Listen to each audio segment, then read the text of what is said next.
If one wants to have infinite happiness, infinite bliss, then we ought to minimize numbers of desires.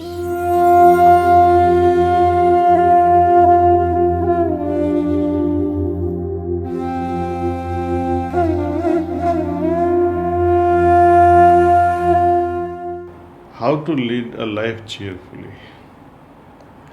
One simple answer that comes to my heart is to always living in the present. We should not allow our life to get bogged down by our past conditioning, past experiences.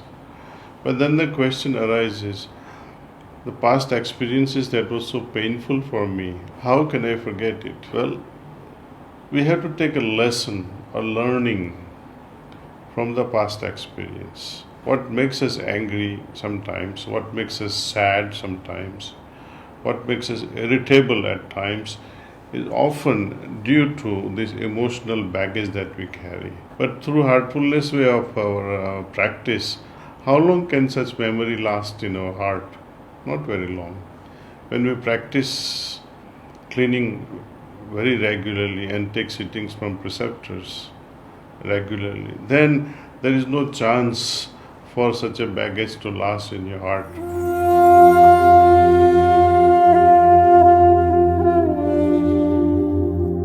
We get rid of this baggage of emotional baggage, and when we free up this space inside, I think you can expand it for better qualities, you see. And as we become better and better with these things, you become, I think, so sensitive that even the very thought of getting angry will upset you, will disturb you. So you cannot get angry. It's not that you will not, you cannot. You lose this ability slowly and slowly, automatically, without planning to become kinder or loving or compassionate. You automatically become that.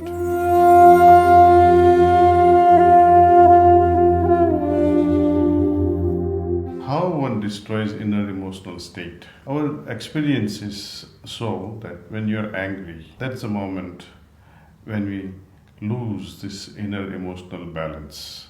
That happiness seems to simply disappear in fit of anger. And when does anger appear in the heart? When certain things are happening against your will or against your desire. If one wants to have infinite happiness, infinite bliss, then we ought to minimize numbers of desires, from more and more of it to less and less, and finally, if possible, to zero. Make peace with yourself.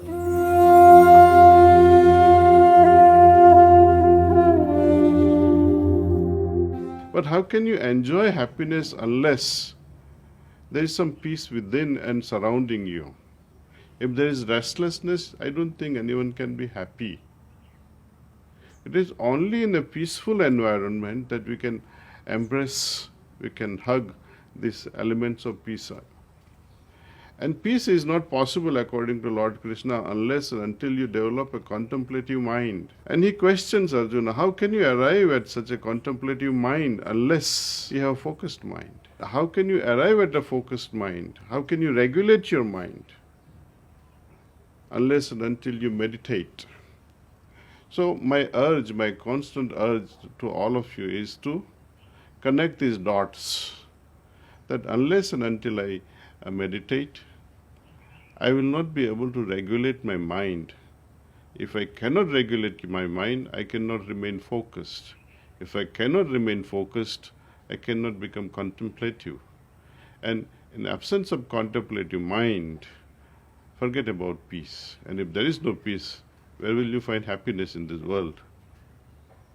Happiness or contentment through meditation is achievable.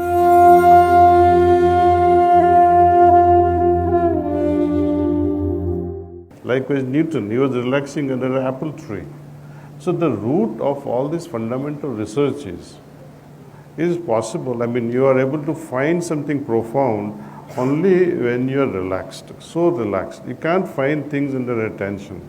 You may be in a total turmoil, but your heart should be at rest and absolutely still. Then something good can emerge out of it.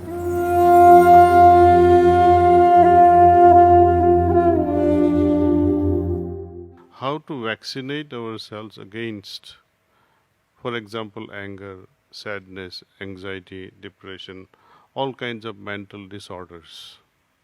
Because once you are gripped by anger or sadness, it's very difficult to get out of it at that moment.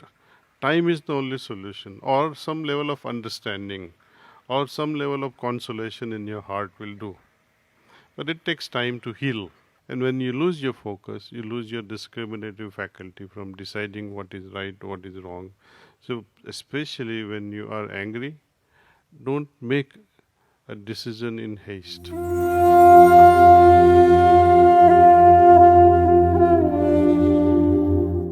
Happiness is not something lurking outside, it always comes from within.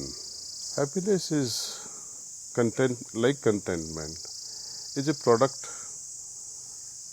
of something that happens within ourselves, you see. Happiness is a result of a spiritual attainments from within. And these spiritual attainments can never be outside.